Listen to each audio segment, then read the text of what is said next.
Jenny and Adam were the kind of couple who believed in romance, and the kind of love that existed only in fairy tales. This Valentine's Day, they had decided to do something special. The city was blanketed in soft, swirling snow, casting a romantic glow over everything. The streets were quieter than usual, the world hushed under the gentle snowfall. They had made a reservation at a prestigious restaurant that had been around for decades, a beautiful old building with grand chandeliers and ornate mirrors that reflected the soft candlelight. It was a place of elegance, and Jenny had always dreamed of dining there. As they walked into the restaurant, the smell of roasted meat and freshly baked bread filled the air. The hostess, a woman in a crisp black dress, led them to their table in a secluded corner by a window. The night seemed perfect. The view outside the window framed the snow-covered streets, creating a peaceful scene that Jenny could easily imagine on a postcard. Adam smiled at her as he pulled out her chair. They shared a glance that conveyed more than words could. As the night unfolded, their conversation drifted from light-hearted chatter to more personal topics. They laughed over their wine, enjoying the warmth of each other's company. But then, as they were talking about their plans for the future, a strange noise broke the rhythm of the evening. A subtle scraping sound, as if something had shifted, though nothing had changed in their immediate surroundings. Jenny looked up, trying to place the sound. "Did you hear that?" she asked, her voice barely above a whisper. Adam paused, scanning the room. The place was mostly empty, save for a few other couples in the distant corners. He frowned. "I didn't hear anything." Jenny shook her head, pushing it aside.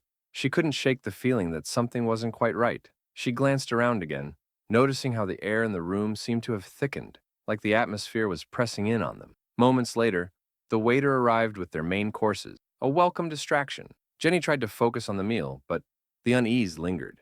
Her gaze kept drifting to the dark corners of the room, where shadows seemed to move, even when there was no one there. After the meal, they decided to take a walk around the restaurant to digest. The waiters and other staff members were nowhere to be seen, and the place felt strangely abandoned. The grand chandelier above them flickered, casting uneven shadows across the floor. Jenny tugged at Adam's arm, her heart rate increasing. "Let's go back to the table," she said, her voice quivering slightly. But as they made their way back, something caught Jenny's eye. A door at the far end of the restaurant. It wasn't the main entrance or any door she had seen before. It looked old, weathered, almost like a forgotten part of the building. Intrigued, she pulled Adam toward it. The door creaked open as they stepped inside, and they found themselves in a small, dimly lit room. The air was cold here, and the floor beneath their feet creaked with every step.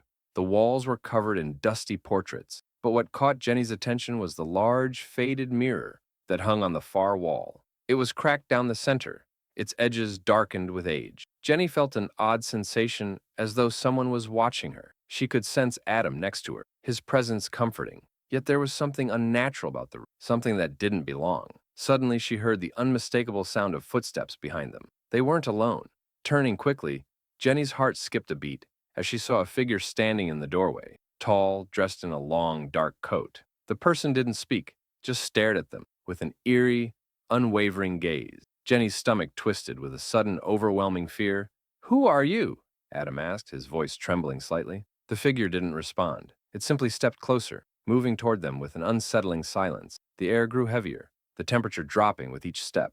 Jenny tugged on Adam's arm, desperate to leave. But as she turned to rush toward the door, she was frozen in place by a strange sensation. The mirror, the cracked one, reflected not just their own images, but something else, something behind them. A figure, cloaked in darkness, standing just inches away from them. Her breath hitched as she saw the shadow move, mimicking the exact position of the person standing behind them in the mirror. The figure in the doorway hadn't moved. "Get out!" Jenny screamed, her voice now full of panic. Adam, pulling her towards the door, turned back to look at the figure, but the doorway was empty. No one was there. The room felt suffocating now, the walls pressing in on them. They ran back to their table, their footsteps quick and frantic. Jenny's heart pounded in her chest as she glanced around, half expecting to see the figure lurking in every corner. The once peaceful atmosphere was now twisted, the light dimming around them. The waiter arrived at their table, but he seemed different now, his eyes hollow, his smile too wide, as if he were part of the strange presence that haunted the place. "Is everything all right?" he asked, his voice far too calm for the situation. Jenny could barely speak. She could only nod quickly, clutching Adam's hand in a death grip. She didn't know why, but she felt that leaving wasn't an option. She couldn't shake the feeling that something had been watching them, waiting for them to let their guard down. As they gathered their things and moved toward the exit, the restaurant seemed even darker.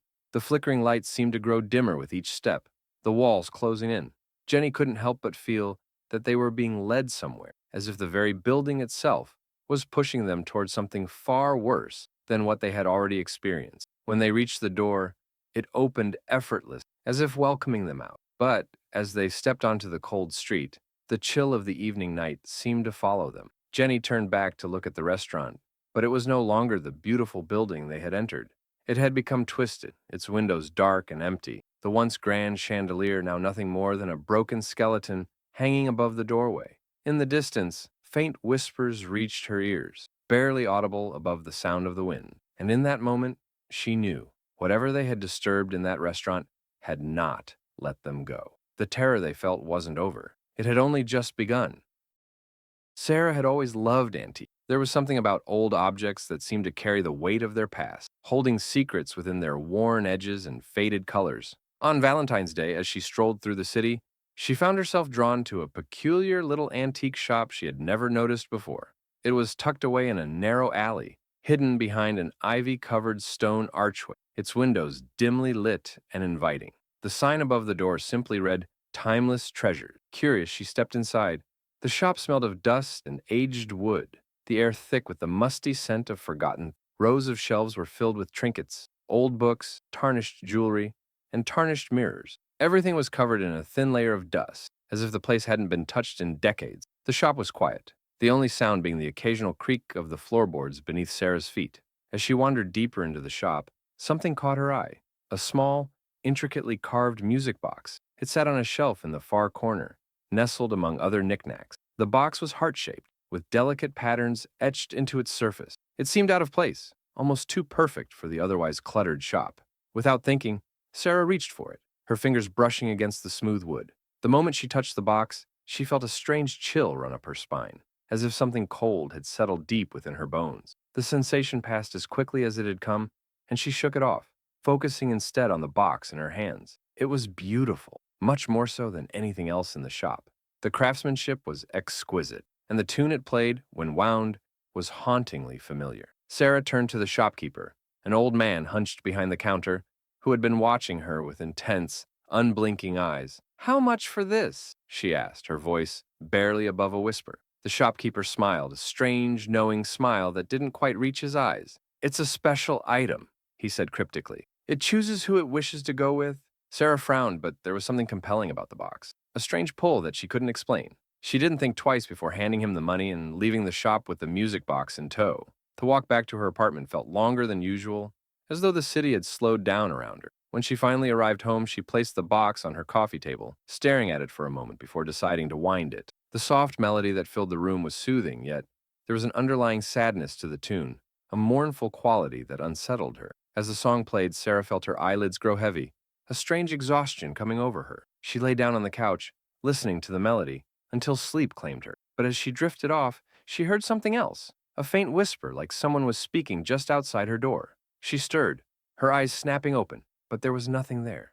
The music box continued to play its haunting tune, but the whispers remained. It was as if they were coming from the box itself. Unable to shake the feeling that something was wrong, Sarah picked it up and examined it again. As she held it, the whispers grew louder, more urgent. Her heart raced as she realized they weren't just whispers, they were words. "Help me!" a voice begged, its tone filled with desperation. Startled, Sarah dropped the box, her breath catching in her throat. The melody stopped instantly, and the apartment fell into an eerie silence. She stared at the box on the floor, too afraid to move. For a long moment, she sat there, frozen, unable to comprehend what had just happened. She tried to shake it off, telling herself that it was just her imagination, but the feeling that something was terribly wrong persisted. The whispers began again, softer this time, almost imperceptible, but she could still hear them. "Help me, please." Her hands trembling, Sarah picked up the box once more, her fingers brushing against the intricate carvings. As she did, the whispers became clearer, and the air around her grew colder. She could feel something, a presence, looming in the room with her. Her heart pounded in her chest as the temperature dropped, and she could see her breath misting in the air. A sudden thought struck her. She opened the lid of the box, hoping to find some clue as to what was happening. But inside, there was nothing but darkness. No mechanism, no visible way to wind the box further. Only an empty void that seemed to suck in the light. The whispers were louder now, more frantic. "Let me out! Let me out!" A chill ran down Sarah's spine as she realized that the voice wasn't coming from the box. It was coming from within her, The music box had somehow unlocked something deep inside her, something ancient and dark. She could feel it growing stronger, its grip tightening around her mind, urging her to obey.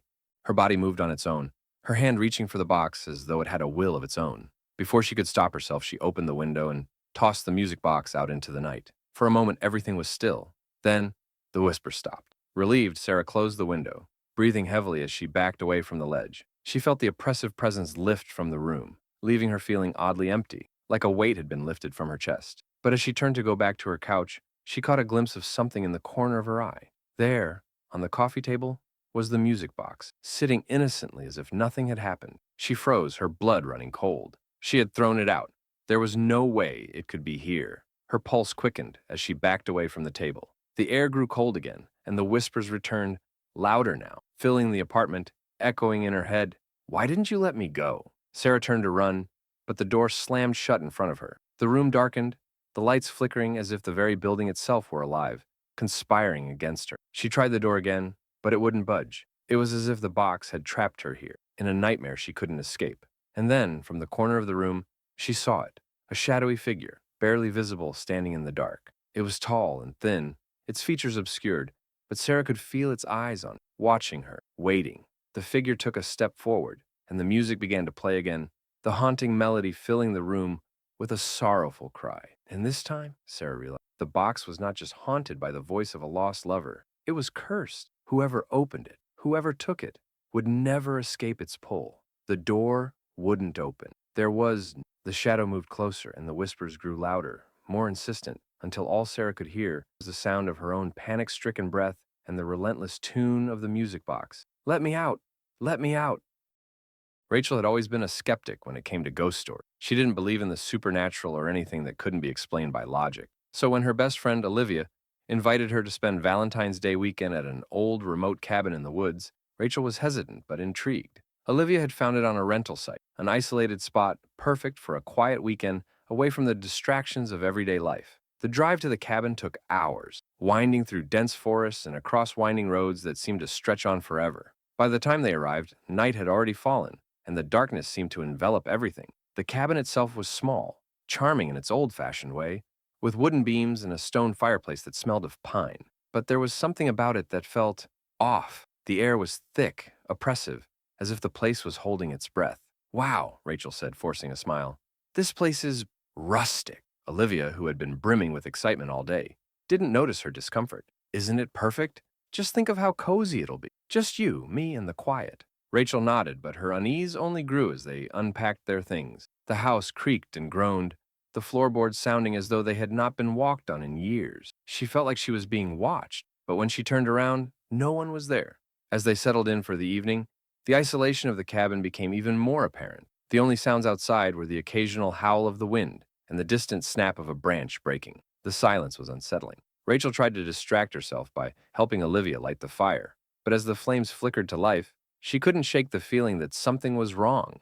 Later, as they sat by the fire, chatting and sipping wine, Rachel glanced around the room. Her eyes landed on an old portrait hanging on the wall, a painting of a woman, dressed in dark clothing, her face pale and drawn, with hollow eyes that seemed to follow Rachel, no matter where she stood. "Who's this?" Rachel asked, her voice tinged with curiosity. Olivia followed her gaze and shrugged. "I don't know. It was here when I found the cabin listed. It's probably some old family heirloom. I think it adds character." Rachel didn't respond. The woman's eyes lingered in her mind, unsettling her in a way she couldn't explain. It was as if the woman in the painting was reaching out to her, silently begging for something. As the night wore on, Olivia suggested they go to bed, but Rachel couldn't shake her discomfort. She tried to sleep, but every time she closed her eyes, she felt like she wasn't alone. The room seemed to breathe with her, the walls stretching and contracting, pulsing with an unseen energy. Around midnight, she finally gave in. She crept out of bed, careful not to wake Olivia, and went downstairs for a glass of water. As she passed through the living room, she felt a cold draft and froze. The painting, the one of the woman, was no longer hanging on the wall. Rachel's heart skipped a beat. She turned to look at the spot where it had once been, but the frame was empty. Panic bubbled up in her chest as she rushed around the room, trying to find it. There was no sign of it. It was as if the painting had vanished into thin air. Suddenly, she heard footsteps behind her. Spinning around, she saw nothing but the dark hallway leading to the front door. She strained her ears, trying to hear any sounds over the pounding of her own heartbeat, but there was nothing. Reluctantly, she went upstairs and crawled back into bed.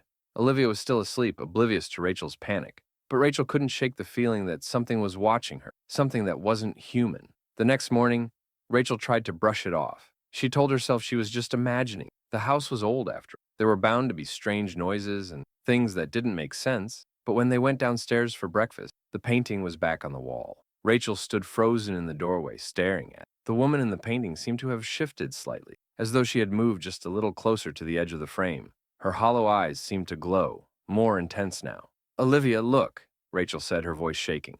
It's here again.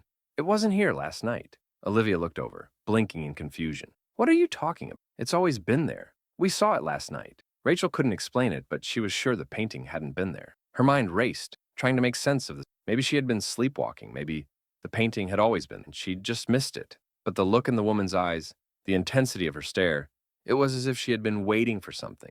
The rest of the day passed in a blur. Rachel felt like she was walking in a dream, disconnected from everything around her. At one point, she went outside to clear her head.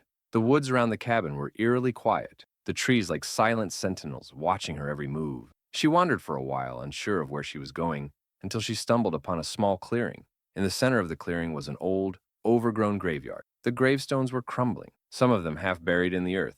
But one in particular caught Rachel's eye. It was the grave of a woman, the name barely legible, but the dates stood out clearly, 1922 to 1957. She didn't know why, but she felt compelled to kneel beside the grave, her fingers brushing against the cold stone. That was when she heard the voice. It was faint at first, like a whisper in the wind, but it grew louder, more distinct. "You shouldn't have come. You shouldn't have come for her."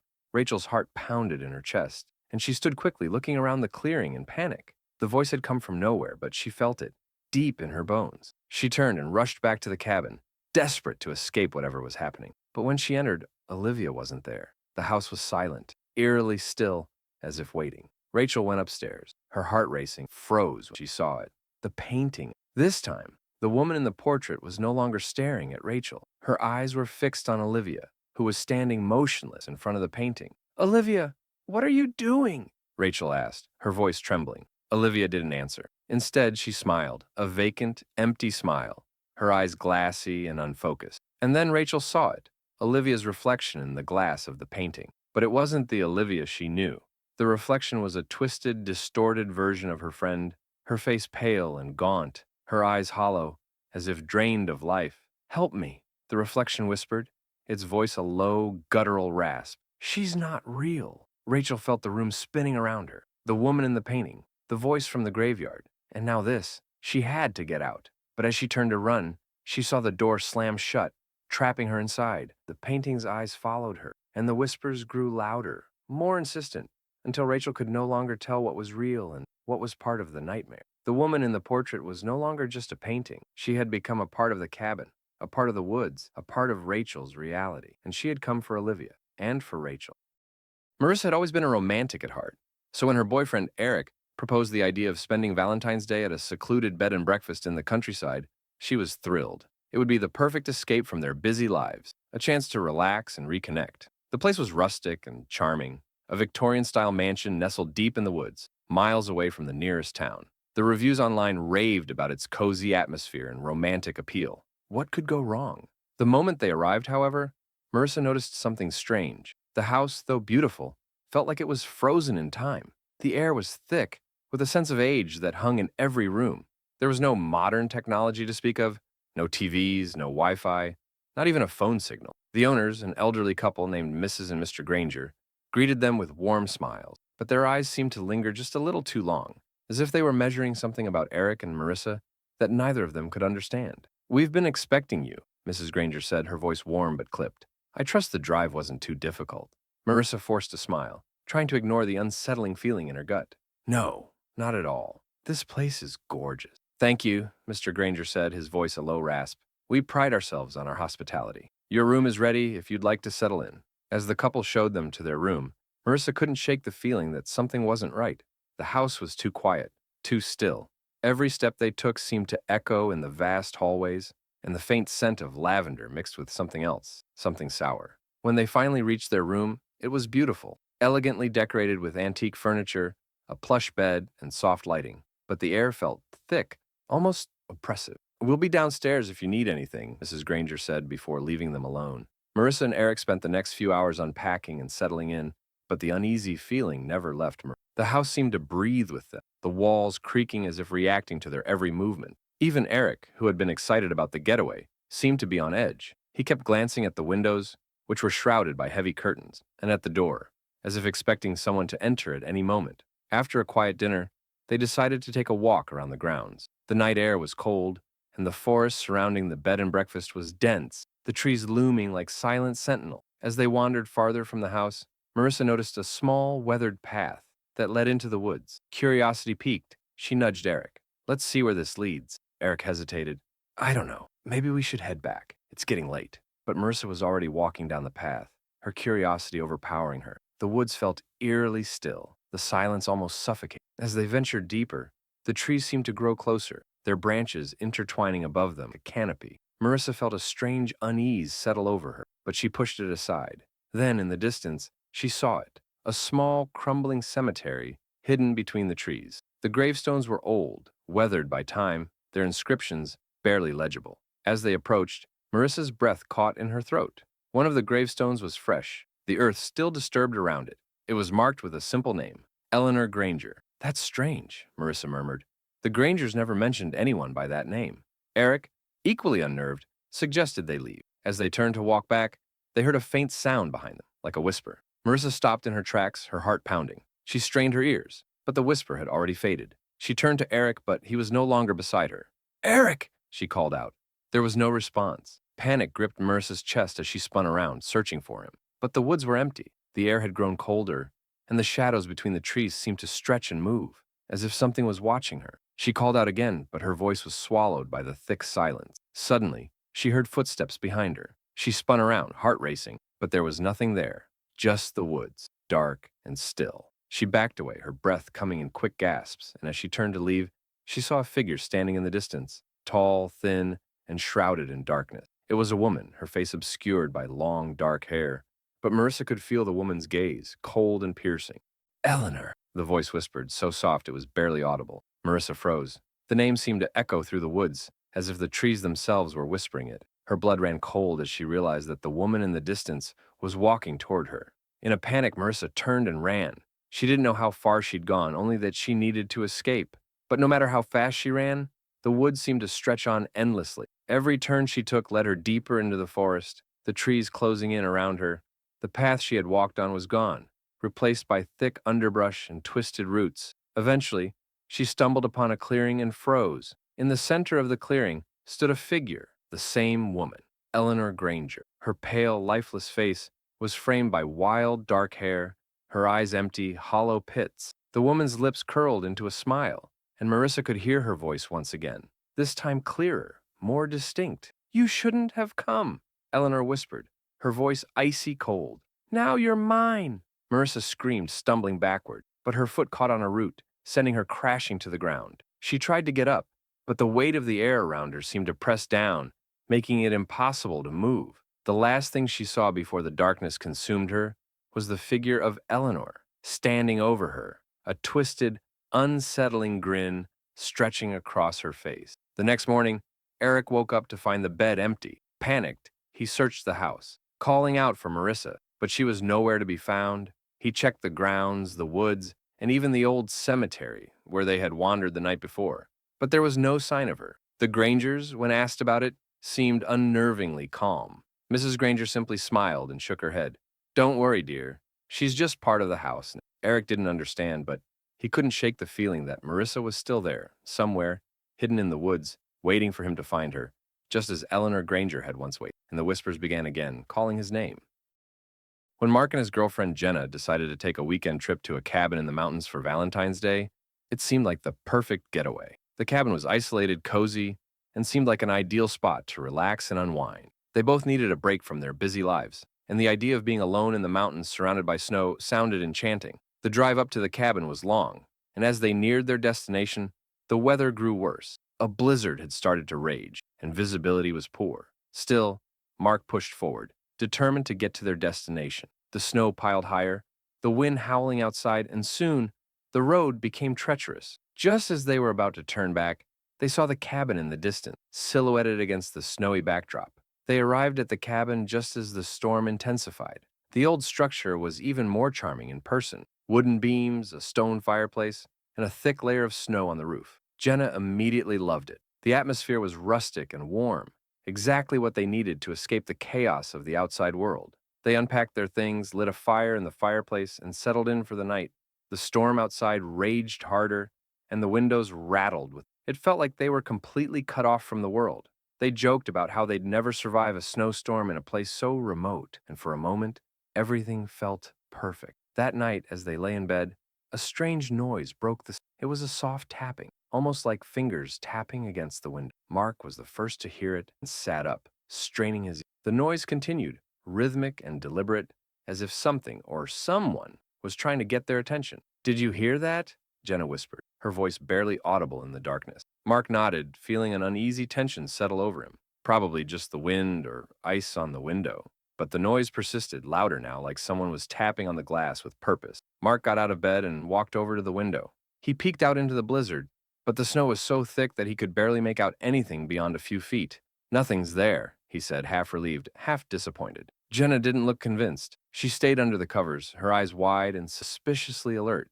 "I don't like it," she muttered. "Maybe we should lock the doors." Mark agreed, and after securing the doors and windows, he climbed back into bed, trying to push the unsettling noise from his mind.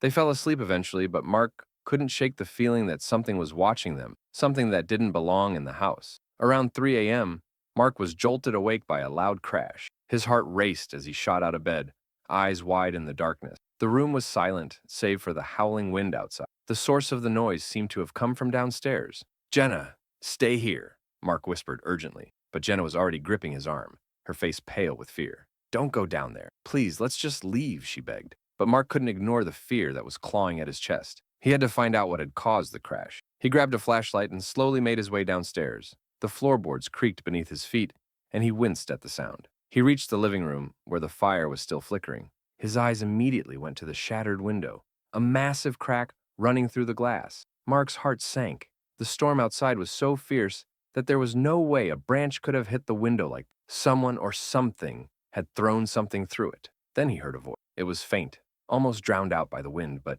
it was unmistakable. A woman's voice, soft and pleading. "Please, let me in." Mark froze. His blood ran cold as he turned toward the door. Through the cracks of the wooden panels, he could see something moving outside, faintly illuminated by the snow and the light from inside the cabin. He rushed to the door, but before he could reach it, Jenna's scream pierced the air. Mark's heart skipped a beat as he raced back upstairs, but when he reached the room, he stopped dead in his tracks. Jenna was standing by the window, her face pale and wide-eyed, staring out into the storm. The wind howled, but there was something else in it, a faint whispering like someone was speaking just outside the glass. "Jenna, what are you doing? Get away from the window," Mark shouted, his voice trembling. But Jenna didn't move. Her eyes were fixed, unblinking, on something just beyond the glass. Mark rushed to her, grabbing her shoulders and shaking her. "Jenna, snap out of it." She finally turned toward him, her face blank, her eyes distant. "It's her. She's out there. She wants to come inside."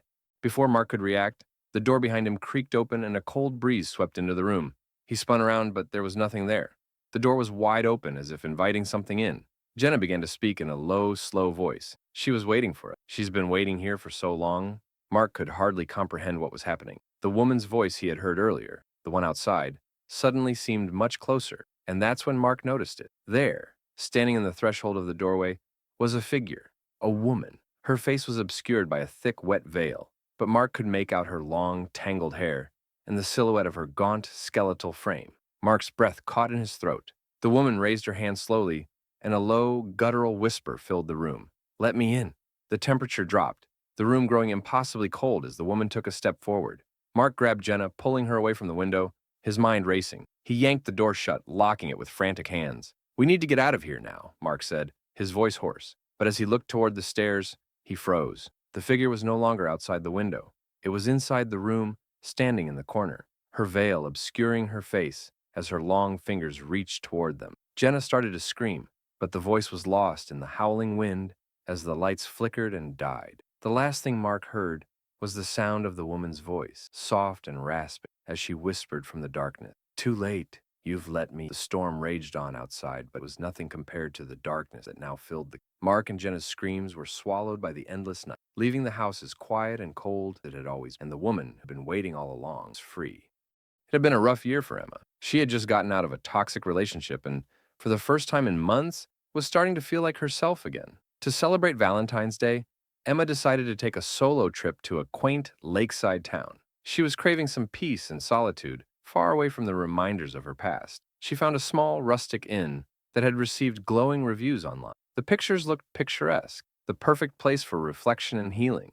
The inn was located on the outskirts of town, tucked away in a quiet, wooded area. When Emma arrived, the sun was beginning to set, casting long shadows over the property. The inn's exterior was charming, a two-story building made of weathered wood, with ivy creeping up the walls and a wide porch that overlooked the lake. It was serene, inviting, and yet there was an odd, almost oppressive quiet surrounding the place. The air felt still, too still, as if the world outside had simply stopped. The innkeeper, an older woman named Mrs. Whitaker, greeted Emma warmly, but with an odd intensity. There was something unsettling about the way she looked at Emma, like she was studying her, taking her in. Her smile was too wide, her voice too sweet. But Emma dismissed the feeling, chalking it up to the stranger's charm. "The lake is beautiful at sunset," Mrs. Whitaker said, as she handed Emma the key to her room. "But be careful. Strange things happen around here after dark." Emma chuckled, thinking it was just an offhand remark.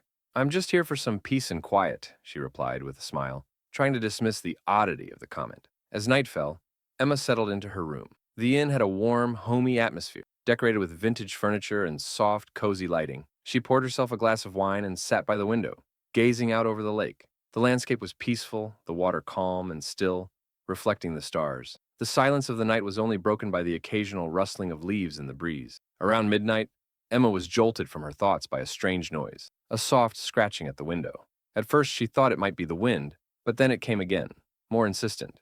Emma frowned, rising from the chair and walking to the window. She peered out into the darkness but saw nothing. Shaking her head, she returned to her seat, trying to ignore the growing feeling of unease that was settling in her chest. But the scratching continued, now accompanied by a soft whisper, just audible enough for her to hear. The voice was too quiet to make out the words, but it sounded distant, like someone calling her name. "Emma!" Her blood ran cold. The voice sounded like hers, but deeper, distorted. Her heart raced as she moved away from the window and looked around the room. The hairs on the back of her neck stood on end, and she couldn't shake the feeling that something was terribly wrong. Suddenly, there was a loud knock at the door, followed by a soft, breathy voice on the other side. "Let me in!" Emma's breath caught in her throat. She rushed to the door and threw it open, but there was no one there. The hallway outside was empty, the old wooden floor creaking under the weight of her feet. The air was cold, unnaturally cold, and Emma could see her breath in front of her as if it were winter. Her pulse quickened, and she slammed the door shut, locking it behind her. She backed away from the door, her mind racing. What was happening? Was she imagining things? Her eyes darted around the room, and that's when she noticed it. A figure standing in the corner, hidden in the shadows. It was a woman, pale and thin, her back hunched in a way that seemed unnatural. Emma froze, her body stiff with fear. The figure didn't move, but Emma could feel her eyes on her, watching. Her breath caught in her throat, and she wanted to scream, but the words died in her mouth. Suddenly, the woman's head tilted slightly to the side, and Emma could hear her breathing, slow and ragged. The air in the room grew colder, the shadows lengthening. Emma took a step back, feeling a growing sense of dread that filled every inch of the space. The woman spoke again, her voice like a rasping whisper. "You shouldn't have come here. It's too late." Emma's legs felt weak, and she stumbled backward, her heart hammering in her chest. She had to get out of the room, away from whatever this was. But before she could reach the door, the woman's form seemed to stretch, her body elongating impossibly as if she were somehow filling the entire room. "No one ever leaves," the woman whispered, and her face contorted into a grotesque, twisted version of a smile. Her eyes were hollow, dark pits, and her mouth stretched wider, revealing sharp, jagged teeth. "You'll never leave." Emma screamed, her voice breaking the silence of. She bolted toward the door and yanked it open, her hands trembling. She ran down the hall, frantic, her pulse pounding in her ears. She had to find Mrs. Whitaker, had to find someone who could help. But as she reached the stairs, she saw something that made her blood freeze in her veins. Mrs. Whitaker was standing at the bottom of the staircase, her face pale and emotionless, her eyes black as night. She didn't move, but her lips curled into a knowing smile. "Did you think you could leave?" Mrs. Whitaker asked, her voice soft and eerie. Emma's legs went numb, and she stumbled back. The walls of the inn seemed to close in around her. the hallway stretching endlessly, as if the building itself had become a labyrinth with no exit. I tried to warn you, Mrs. Whitaker continued, her voice growing louder, more insistent. You're ours now. Emma turned to run in the opposite direction, but the hallway stretched on, no matter how fast she ran.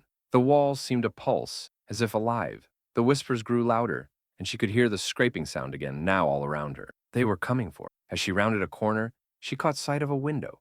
Only it wasn't a window anymore. The glass was gone, replaced by an endless void, a swirling darkness that seemed to draw her in. She couldn't stop herself. She took a step toward the void, her body moving of its own accord, as if the house was pulling her toward it. No! No! Emma screamed, but it was too late. She was already falling, the darkness swallowing her whole. When the morning sun finally rose, the inn was quiet again. The front door opened, and Mrs. Whitaker stood at the threshold, watching the empty road outside. A soft smile played on her lips. Another Valentine's Day, another soul claimed. It was the first Valentine's Day that Mia had spent alone in years. After a messy breakup with her fiancé, she found herself in a quiet, empty apartment that felt cold and unwelcoming.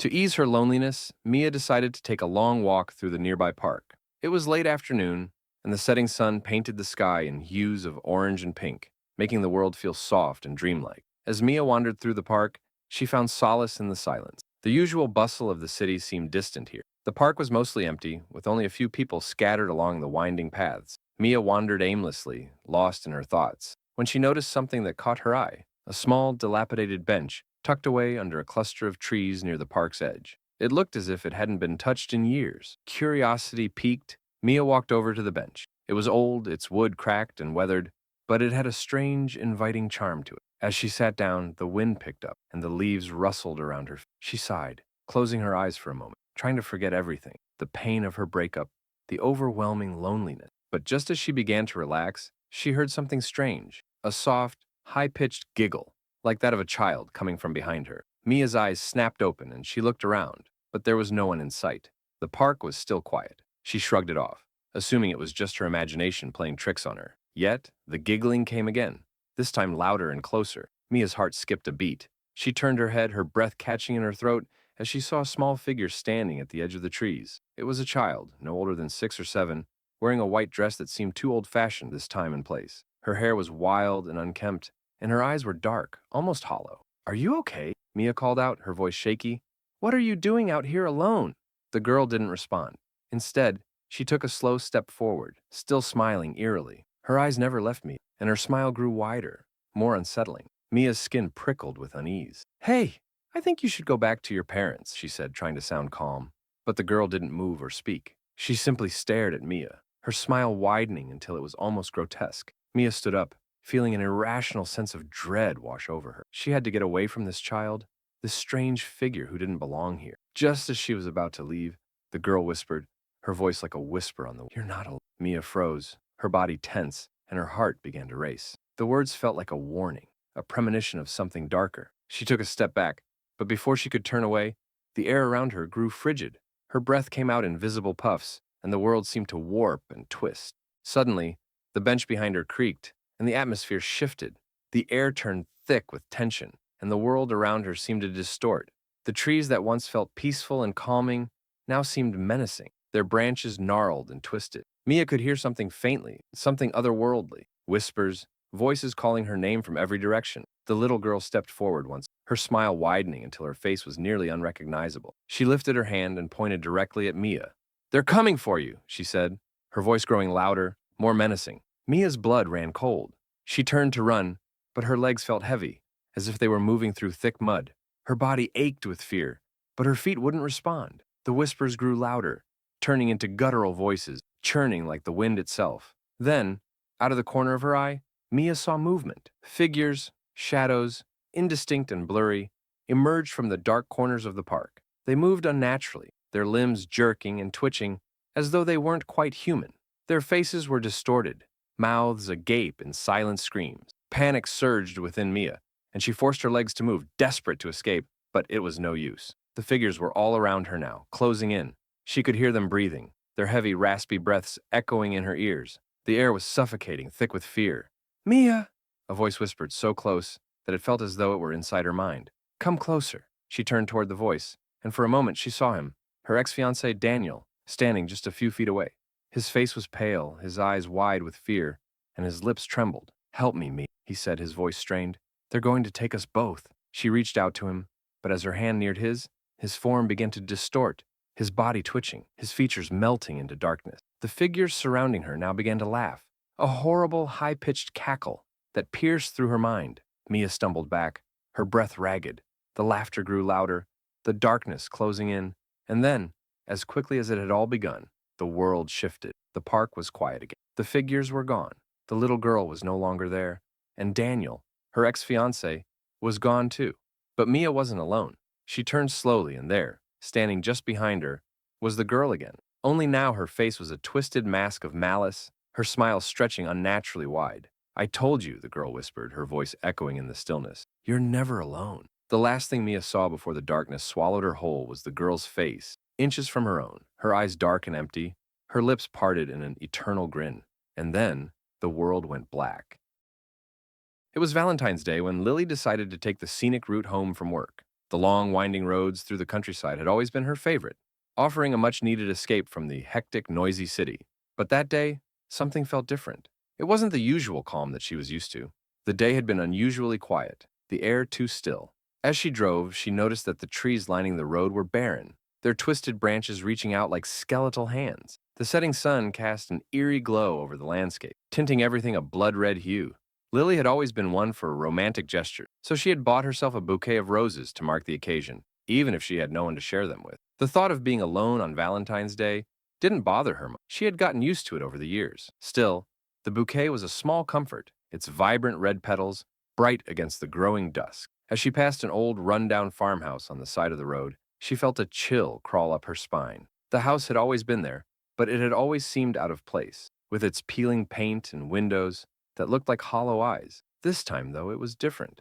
The house seemed alive. She couldn't shake the feeling that it was watching. Lily's car slowed involuntarily as she passed it. She turned her head to glance at the house, just as a figure appeared in one of the upstairs windows. It was a woman, pale and gaunt, staring down at her. Her face was ashen, her eyes sunken and hollow. For a moment, Lily thought the woman was smiling. Only the smile never reached her eyes. It was twisted, unnatural. Lily's heart raced, and she quickly looked away, pressing her foot to the gas pedal. She didn't want to linger on the image, but something about the woman's gaze stuck with her, like a shadow following her every move. The further she drove, the more unsettled she became. The roads seemed endless, stretching on in every direction, but there was no sign of life. No other cars, no animals, just the eerie stillness. Her phone had lost signal a while ago, and the battery was running low. She didn't know how much longer she could go on like this. Suddenly, the engine sputtered and stalled. Lily's heart dropped into her stomach as the car coasted to a stop.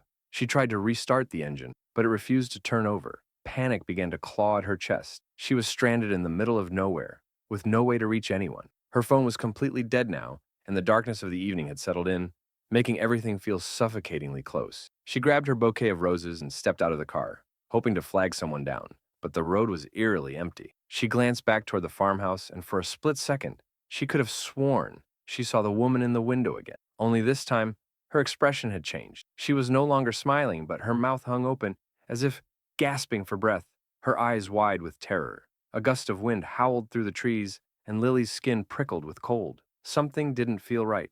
She started walking toward the farmhouse, driven by a strange compulsion, a need to see what was inside. As she drew closer to the house, she noticed that the front door was slightly ajar, as if waiting for her. Lily hesitated, her heart racing in her chest. It was foolish to. She knew it was dangerous, but the pull toward the house was too strong to resist. The wind seemed to push her forward, urging her steps faster. When she entered, the air inside was thick with dust, and the silence was suffocating. The floorboards creaked under her weight as she moved cautiously through the dark, empty room. She called out, her voice trembling, but there was no answer. Everything seemed abandoned, but the house felt too alive, too full of energy, like it was breathing. She made her way up the staircase, each step making the floor groan beneath. At the top, she found the door to the room where the woman had been standing earlier. Her breath caught in her throat as she opened it. Inside, the room was stark and cold, but there was no sign of the woman. However, the air was thick with a palpable tension,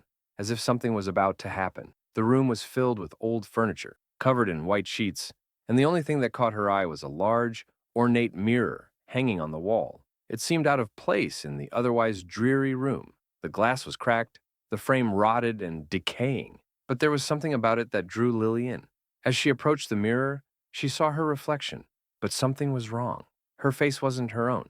The woman from the window was standing behind her in the reflection, her eyes wide and pleading. She raised a trembling hand, pressing it against the glass, but Lily couldn't move.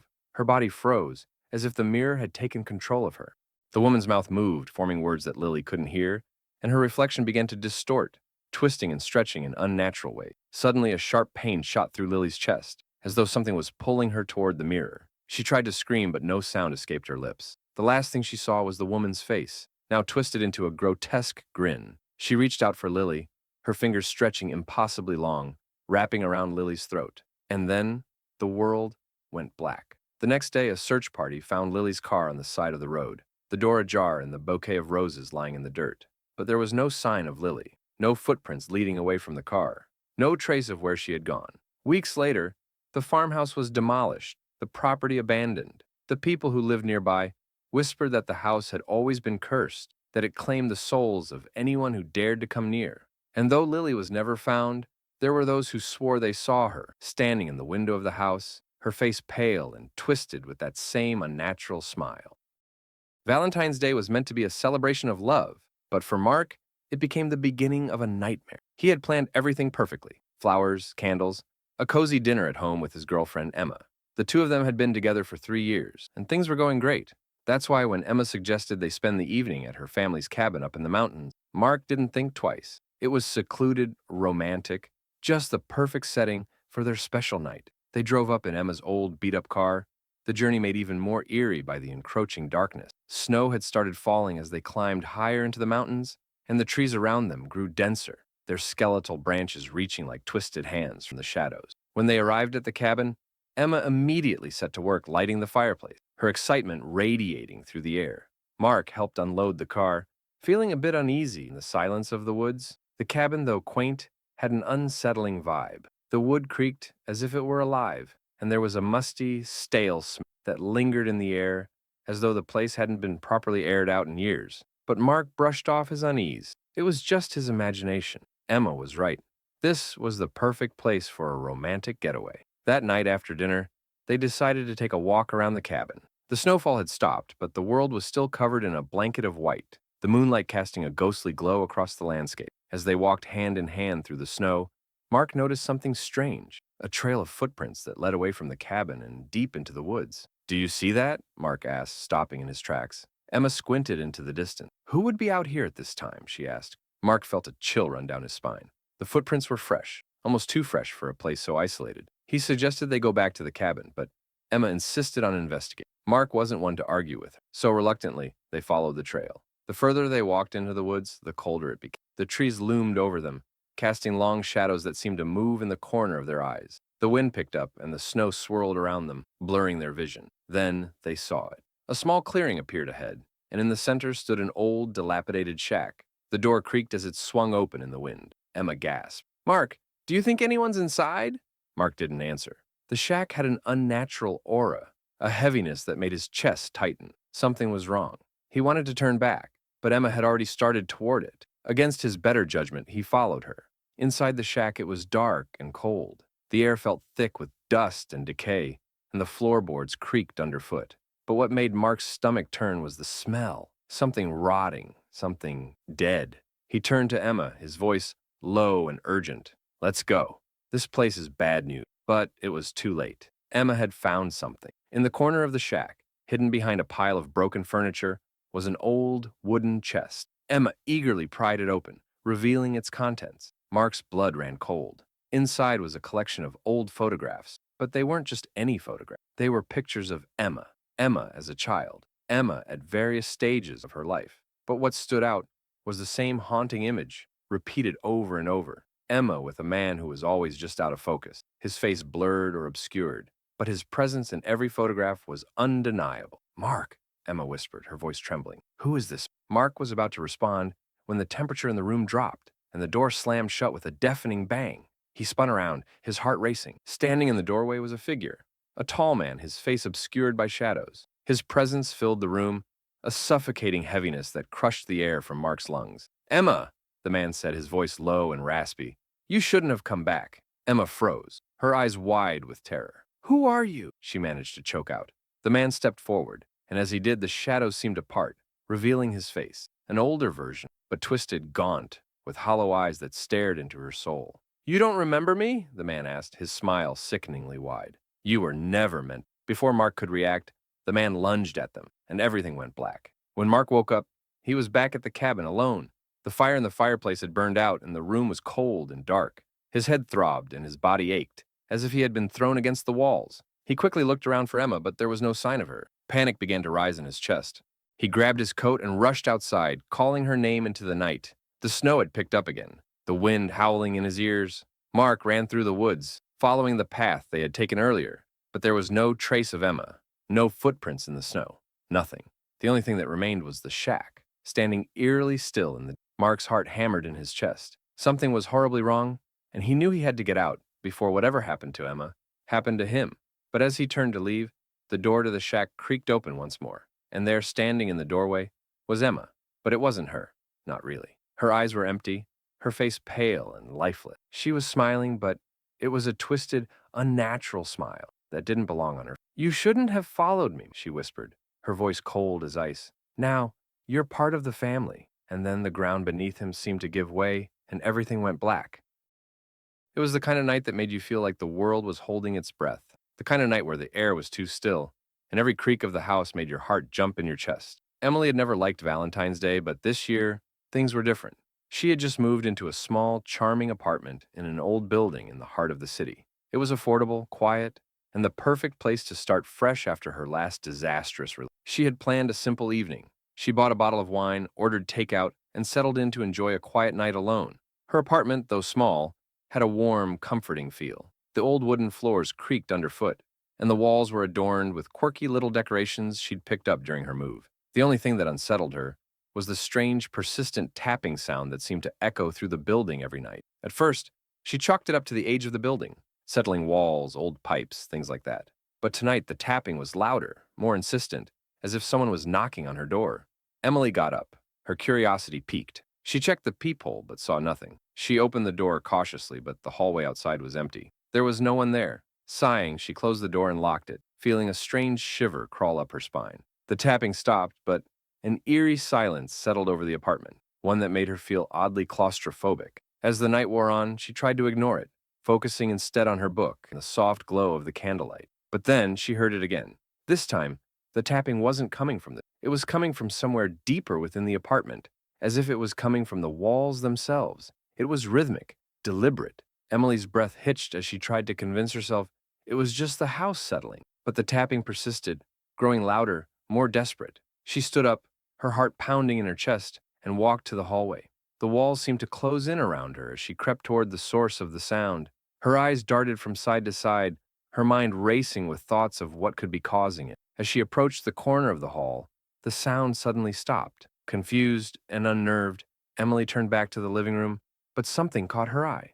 It was a shadow, dark, still, and out of place. The shape moved quickly, almost imperceptibly, disappearing into the corner of the room. Emily gasped and backed away, her hands trembling.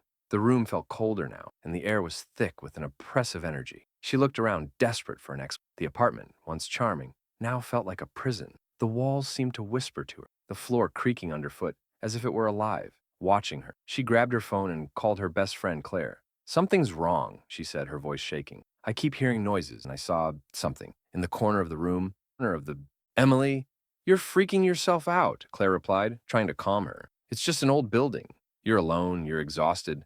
Get some sleep, and it'll be fine." But Emily couldn't shake the feeling that something was wrong. She couldn't shake the cold dread that had settled in her chest. She hung up with Claire, but the unease remained. Something wasn't right. She had to get out of there. But when she turned to leave the apartment, she froze. Standing in the doorway was a figure. It was a woman, tall and thin, dressed in a long white gown. Her face was pale and expressionless, and her hair hung loose around her shoulders, tangled and wild. Her eyes were wide, glassy, and empty. Emily's breath caught in her throat as the figure took a step forward, then another. She couldn't move, couldn't scream. The woman didn't say a word, but as she stepped closer, Emily felt her heart begin to race. The temperature in the room dropped, and the lights flickered. The woman's presence seemed to suck all the warmth from the air, leaving only a cold, suffocating darkness in her wake. Emily backed away slowly, but the woman followed her, unblinking. Finally, Emily managed to break free from the paralysis and ran toward the door. But as she reached for the handle, she heard a voice, low, guttural, and coming from the shadows. "You shouldn't have come here." The door slammed shut in her face.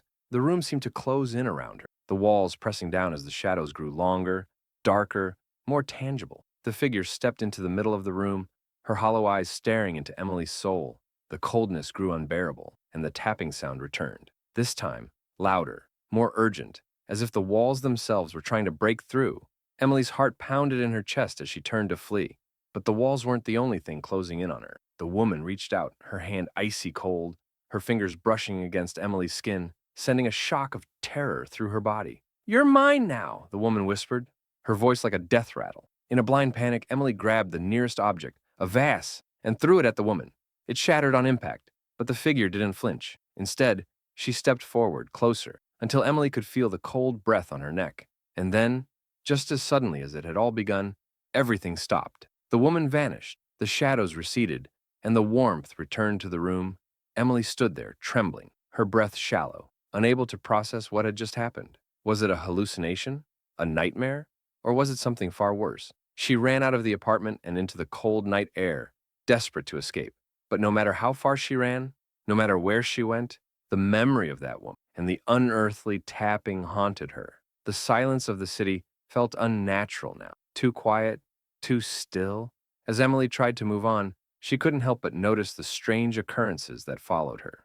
The tapping never stopped. It followed her from apartment to apartment, from city to city, a constant reminder that she could never escape. No matter how many times she changed her address, she always found the same thing waiting for her: the tapping, the cold, and the pale woman's hollow eyes. It was as if she had always been there, waiting for Emily to find her, and find her, she did. Caitlin had always loved Valentine. It wasn't just the romance or the gifts, it was the little traditions she'd grown up with. Every year, her mom would bake heart-shaped sugar cookies, and Caitlin would spend hours decorating them with pink and red icing. They'd make a batch of homemade candy hearts, writing sweet little messages on each one, just like the ones she'd seen in stores every February. But this year was different. This year, Caitlin was alone. Her boyfriend, Matt, had broken up with her just a week before, leaving her heartbroken and confused. It wasn't a bad breakup, just a sudden realization that they weren't meant to be. Still, Caitlin couldn't shake the sadness that weighed on her. She tried to distract herself with her usual Valentine's Day traditions, but everything felt off. The house felt empty. The cookies didn't taste as sweet, and the candy hearts were harder to make without Matt by her side. That evening, after a long, lonely day, Caitlin decided to take a walk to clear her head. The street was lined with old houses, some decorated with hearts and red lights, others untouched by the holiday's cheer. As she walked, her phone buzzed. She looked down, expecting a message from a friend or family member checking in on her. But instead, it was a text from Matt. "I hope you're doing okay. I didn't mean for things to end like this. I'll always care about you." Caitlin stared at the message for a long time. She wasn't sure what to feel. Anger? Sadness? Confusion? But then, as if on cue, a strange sensation crept up on her, something unsettling. It was the same feeling she'd had when she first received the message, like someone was watching her from the shadows. She quickly turned around, but the street was empty. Shaking her head, she kept walking. After a few minutes, Caitlin spotted a small convenience store at the end of the street. It wasn't a place she usually visited, but the bright lights beckoned her in. She pushed open the door, greeted by the smell of cheap candy and stale air. The shelves were stocked with Valentine's Day items: teddy bears, balloons, boxes of chocolate. Caitlin wandered aimlessly, picking up a few items, but nothing seemed to catch her interest. Then, something on the counter caught her eye. A small box of candy hearts, similar to the ones her mom used to make, but these were different. They were dark red, almost black, and the messages on them weren't sweet or endearing. Instead, they read words like "die," "alone," and "forever." Caitlin felt a chill run through her body. The box was odd, and something about it seemed wrong, but she couldn't look away. She picked it up and examined the label. It didn't have a brand name, just a strange, cryptic warning. "Not for the faint of heart. Consume at your own risk." Curious and a little uneasy, Caitlin decided to buy the candy. What harm could it do?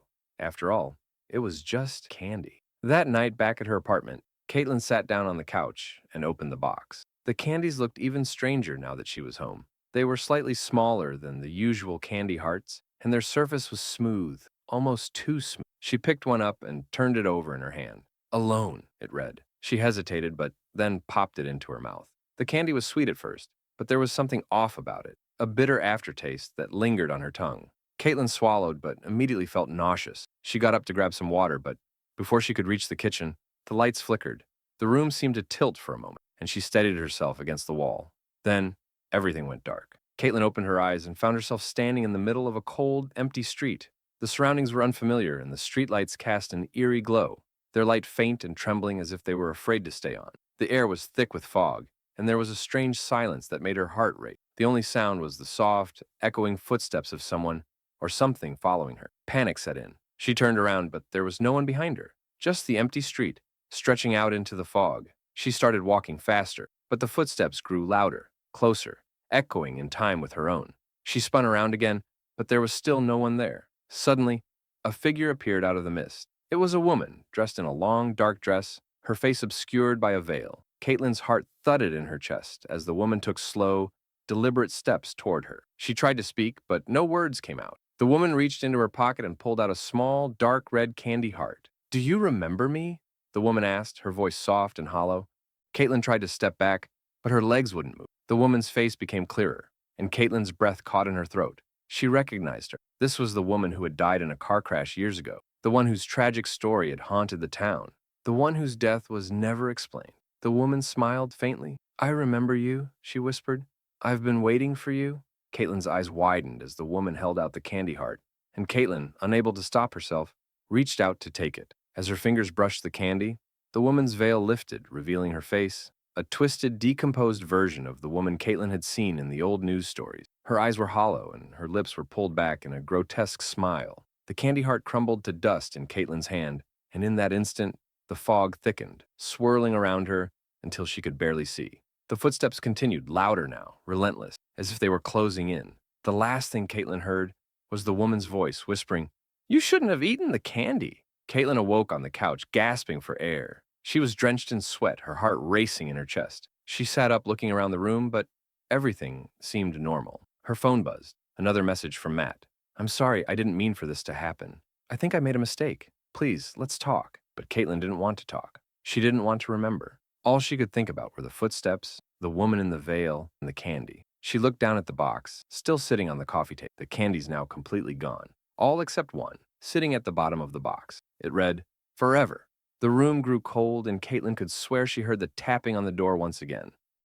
It was a few days before Valentine's Day when Amelia found herself standing in front of a small antique shop on a quiet street in the city. She had walked by the shop many times, but today, something about it caught her attention. The shop's sign read, "The Timeless Trinket," in faded gold lettering. Inside, she could see shadows of dusty old furniture, trinkets, and knickknacks stacked against shelves. But what truly piqued her curiosity was the small velvet box resting in the window display. It was heart-shaped and looked old, almost like something from a forgotten era. Amelia pressed her face against the glass, trying to get a closer look. The shop was usually closed when she walked by, so she hadn't been able to go in. Today, however, the door was cracked open, just enough for her to hear soft music playing inside. A quiet chime, like the ringing of a distant bell, mixed with the faint melody of a piano. Something inside her told her to go in. The bell above the door jingled as she stepped inside. The air was musty, and the faint scent of lavender filled her nose. The shopkeeper, a tall man with gray hair and a pale complexion, looked up from behind the counter. He gave her a slight nod, his eyes glinting with something unreadable. "Looking for something special?" he asked, his voice soft and smooth, almost as if it was rehearsed. Amelia glanced at the heart-shaped velvet box in the window, her curiosity bubbling over. "What's that?" she asked, her finger pointing toward the display. The man followed her gaze and smiled, his lips curling into something that almost resembled a knowing grin. "Ah, that. A very special item," he said.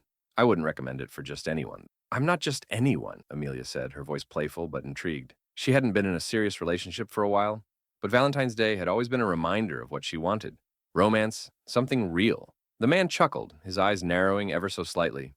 "It's not for the faint of heart, young lady, but if you're certain, I can sell it to you." Amelia's interest piqued, and she stepped closer to the display. The velvet box was small, but beautifully crafted, with intricate silver stitching around the edges. It looked old, perhaps even antique, but there was something captivating. What's inside? Her voice almost a whisper. The shopkeeper hesitated for a moment, then placed his hands on the counter, leaning in slightly. It's a gift, one that will be cherished for a lifetime, or perhaps longer. He reached into the glass case and carefully lifted the box. Amelia's heart skipped a beat as he opened it to reveal a delicate ring inside. It was a simple band, but there was something about the way the light hit the stone, a deep crimson that seemed to shimmer in an unnatural way. Amelia didn't hesitate.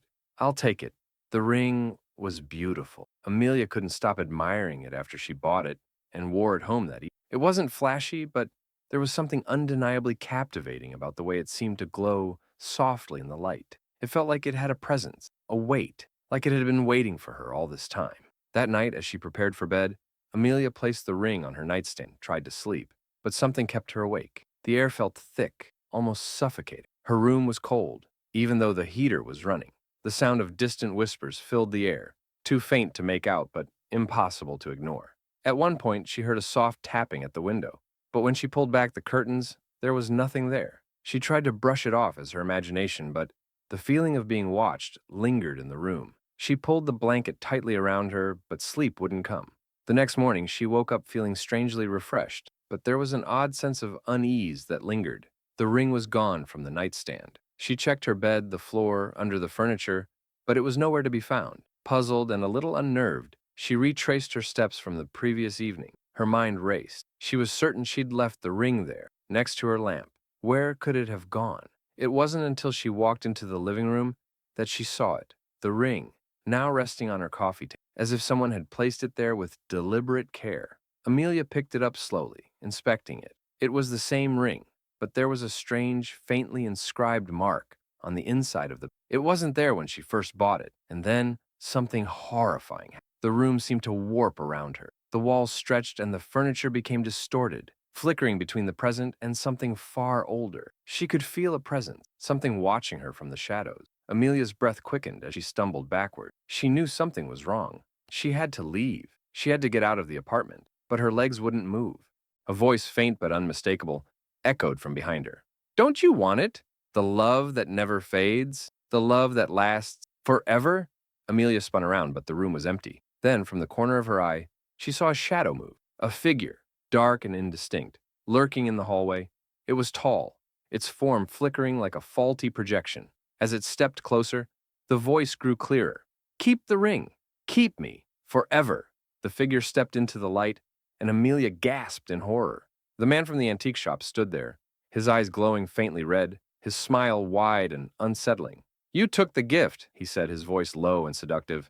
Now, you'll be mine, forever. The room began to close in on her as she turned to flee, but the walls seemed to bend and stretch, twisting into shapes that shouldn't be possible. The ground beneath her feet felt like it was dissolving into nothingness. Amelia reached the door, her hands shaking as she tried to open it, but it was no use. She was trapped. The shadow moved closer, and as the man reached out to touch her, his fingers were cold as ice. Happy Valentine, he whispered in her, his breath like death itself.